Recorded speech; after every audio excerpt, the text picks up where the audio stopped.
Hello everyone, Trophy Wine Hunter. Welcome back to my YouTube channel. This is January 2024. So here is my update for this month. What type of videos will I be doing this month?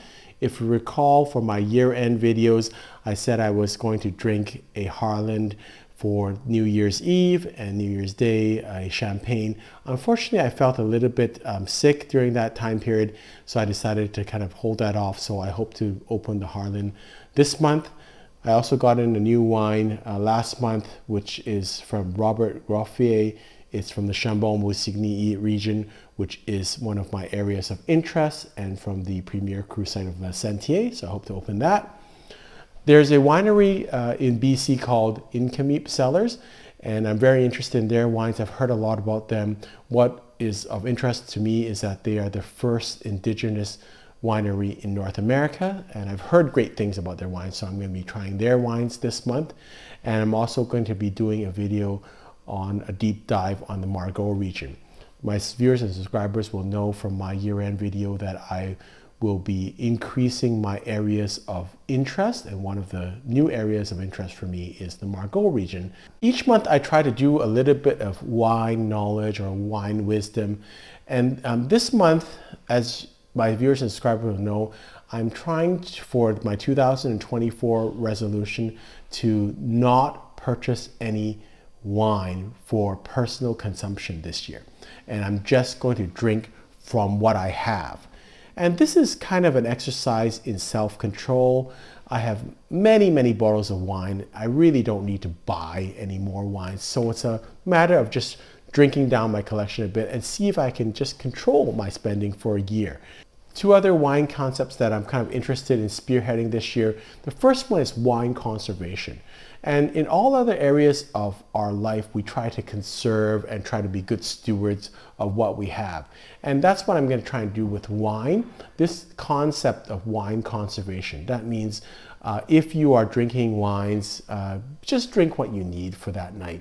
So I have a tendency sometimes of over drinking, of getting too excited. So maybe just being a little bit more conservative with your drinking, not be wasteful. And likewise, if you are going to be wasteful, if you have excess wine, you've had plenty of wine that night, leave that for the wait staff and others so that you can share knowledge, share your experience, share your good fortune and good blessings for the education of others, particularly if you have wines that are of interest, of note, a little bit more expensive wines.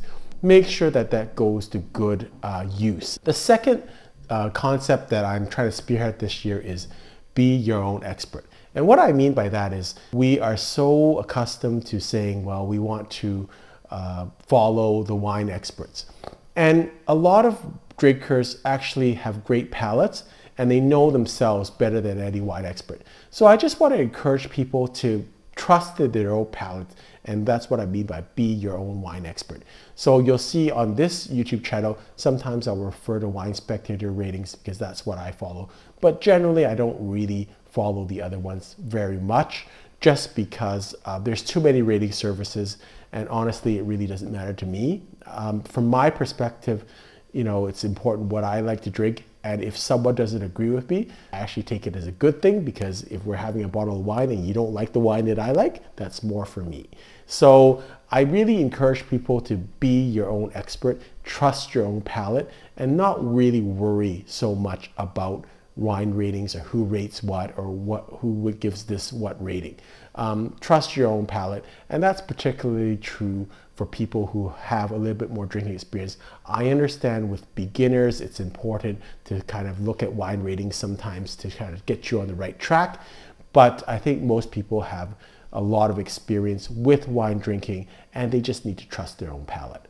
My shout outs this month are for Daniel Plainview and for RB. Thank you again. These are longtime viewers and subscribers who comment all the time on my videos. Thank you so much for your support. I really appreciate the support of all my viewers and subscribers. Please keep those comments coming. Those are really what drives me and my channel. I learned so much from my viewers and subscribers. It's so rewarding when someone says they enjoyed my video or they learned from my video. The last part of this video is for my BC viewers and subscribers. This is all the new items and on sale items in BC liquor stores. What I found this month, it was a little bit more difficult to find wines to recommend. I think mostly because we're coming through the Christmas season. There was a lot of new product comes in and lots of sale product, and maybe there's a bit of a lull in January. Hope you've enjoyed this video, and please stay on for the rest of this videos that are what's available in BC liquor stores this month. Until next time, happy drinking. Here are my wine recommendations for the month of January 2024. The first one is a Sauterne. It's Chateau Singas REO. It's a 2008, which is kind of nice. It's got some age on it. It is a half bottle, but for $36.99, which is quite a nice price. It's going to drink right away right now. And Singas REO is a first growth Premier Cru Sauterne. So that is the second level. And in that level, there's about, I think, 10 Sauterne, including wines like Soudero, Giraud, Rieuzac. So really good company here. It's a pretty decent wine. And, you know, for the price with the age on it, I think it's a great deal. Next wine is a German wine, which I don't see a lot of good ones, but this is a new product, and I like the producer Selva Oyster, which is a very good quality German producer. This is a German Spätlese wine, which is kind of a little bit sweeter or riper in terms of the grapes compared to a Cabernet, so a little bit fuller in style. And I'm not even going to try and pronounce the region. I think it's Grascher Dombrost. But again, this is going to provide you with an off-dry, great aperitif type wine, which is a little bit heavier than Cabernet. And, you know, it's going to give you a good intensity of fruit flavors. One of my favorite producers, Trattoria de Barbaresco, really great producer of Barbaresco wines made, of course, from the Nebbiolo grape. This is their 2019, which is just come into stock. And this is one of these wines that is continuing to go up, creeping up in price. And 10 years from now, you'll be saying, oh my goodness, it used to be at $40 to $50, just like Lafon Rocher in Bordeaux. And you'll see a couple other wines that I'm going to recommend. These are like staple, great value wines that people are starting to notice, and they're starting to rise in value. Another example is Chateau Buekal, which for many years was sitting around $60 and now is slowly creeping closer to $100 here in our market. This is another great wine. 2 years ago, I reviewed this wine. It was $36.99. This year, it's $58.99. And you're probably saying to yourself, it's overpriced. No, it's just going to continue to go up in price. And it's catching these wines while they're still fairly affordable. This is the La Defese from Chateau Singas, producer of Sassicaia. It's considered their third wine. It's a blend of mostly Cabernet Sauvignon and a bit of Sangiovese, and the newer vines that are not ready to be used for Sassicaia used for this wine. Spectacular quality wine. Again, it's getting up there in price, but it's one of these wines where I believe in 5 or 6 years' time, it's going to be approaching $100, and everyone's going to be lamenting about how it used to be only $30 or $50. So go out and get these wines while they're still affordable. This is a really neat product. This is from Derenberg, a very well-known Australian producer. But this is an old vintage of Shiraz Grenache. It's called the Dairs Original. It's a museum collection from 2014. So you're getting almost a 9-year-old Shiraz Grenache blend. I don't know whether they just found this in the back room at BCLS and they kind of brought it out after Christmas, or this is really actually a museum release that came direct from the winery. Anyways, it's reduced this month from $30.99 to $28.99. It's ready to drink right now. So it's just a wonderful way to actually experience older Shiraz Grenache blends without paying a hefty price. I love a well-made Chardonnay. So this one is from Giant Steps. It's their 2021 Chardonnay from the Yarra Valley in Australia.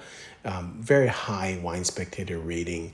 15% in new oak, so not hugely oaked, but at the same point, a lot of expression of the fruit in this. So you're gonna get some of these citrusy notes, pink grapefruit, orange blossom, stone fruits, but really kind of a nice intensity of flavor. So I'm really high on this producer, and so again, you're getting a little reduction in price, reduced from $42.99 to $39.99 this month.